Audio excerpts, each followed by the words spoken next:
Hello, this is Johnny from securitytutorials.co.uk, and this is my video on the introduction to scanning.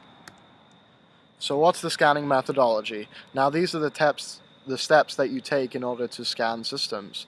Now the first one will be to check for live systems, the next one would be check for open ports, the next one would be banner grabbing, prepare your proxies, scan for vulnerabilities, and draw network diagrams.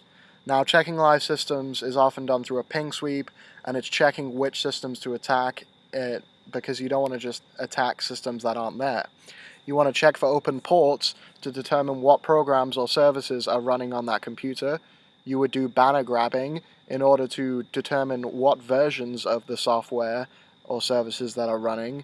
You want to prepare your proxies, and in case you're a suicide hacker, you want to remain anonymous to your victim. You want to scan for vulnerabilities. Now this is only done in an internal network because it's very noisy and it's very easy to get caught by the intrusion detection system or intrusion prevention system or the network administrator.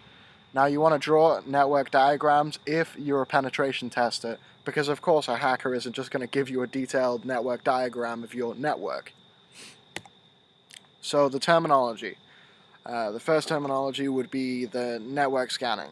Now this is to identify the live systems, and it's often done through a ping sweep, which sends ICMP packets to each individual IP address. So say if this is 192.168.1, this is 192.168.1.2, this is 192.168.1.3, and it goes on.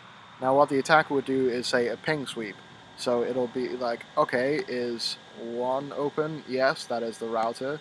2, yes, a computer is there. 3, no it is not.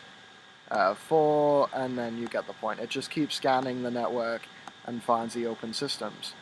So port scanning is determining which applications or services are running on the system. The next one is vulnerability scanning. Now this is determining which exploits you can use and what vulnerabilities there are in the computer. Now this is very noisy on the network and it's very easy to be detected, and you shouldn't do it unless you have permission and you know what you're doing. So war dialing. Now this is very outdated and it was used in the past. Basically it dials a range of phone numbers between a certain amount. Most of the times it's automated, and what it does is it determines the tone. Now if you remember old modems, they would go and that certain tone, it would recognize whether it's a router or if it's somebody else's phone. And if you remember the old dial-up, you know how it works. Now, some companies, not very many, use this as an emergency admin access if the system goes down, if the network goes down or whatever. And it's a good way to get in. So what are the tools used for network scanning or mapping? The first one is NCAT, HPing, Nikto, Bidyblah or Yeti, and that identifies the different exploits.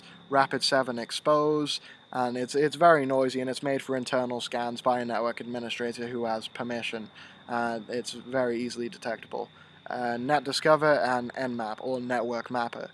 This is probably the #1 tool within the hacking community because it lets you do a range of different scans and it's very versatile.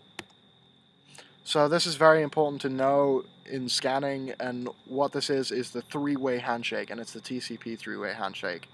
So what this is that this, if the attacker and a server want to establish a connection between each other, the attacker would send a SYN packet over, and then the server would say, okay, a SYN ACK, and then the attacker would send an ACK. Now this is the acknowledgement packet which acknowledges the connection.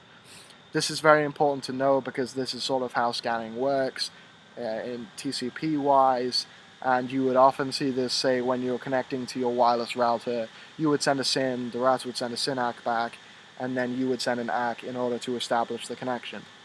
Now this ends my tutorial in scanning, and I hope you enjoyed it.